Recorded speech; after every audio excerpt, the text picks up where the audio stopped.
miarabanao manaraka ny météo amizao takriva izao ny toetrandrotsika araky ny fahitantsika azy zao dia mbola mitoetrany ny andro mafana na dia somary ahitana fidinana kely zany raha mita amin'ny andro omaly ny maripana ambony indrindra ao aty amin'ny ilany atsinana sy ny aty ampovoatany zany noho ny fisina alizay kely atonina zany tsy dia tena matanjaka be intsony izy amin'ny ankapobeny.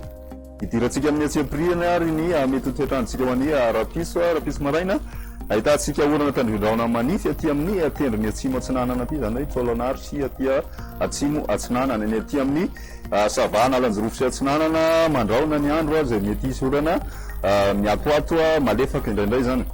Ny ambiny maina tanteraka ny andro ary tena igangaina ny masoandro aty amin'ny ilany andrefany nosy iray manontolo aty.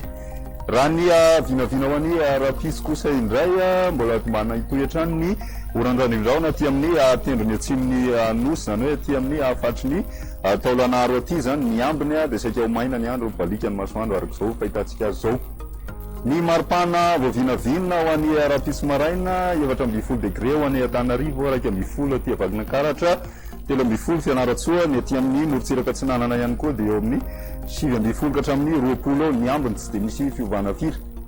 Ny maripana ambony indrindra voavinavina kosa indray ahitana fidinana kely izy ny aty amin'ny ampovoatany sy ny ilany atsinanana. Ny aty amin'ny avoatany moa zany ny rivotra zay mba somary tsotsoka kely zany ny rapiso no mahatonga anazy hidina.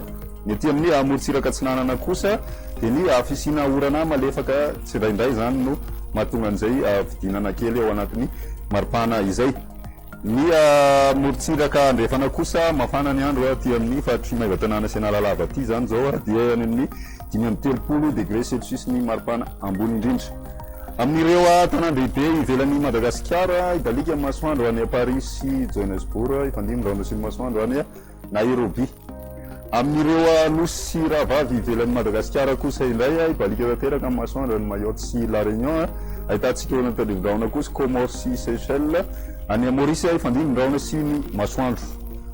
Izay no masaka azona roso manasanao anaraka ny météo an-trano veloma tompoko.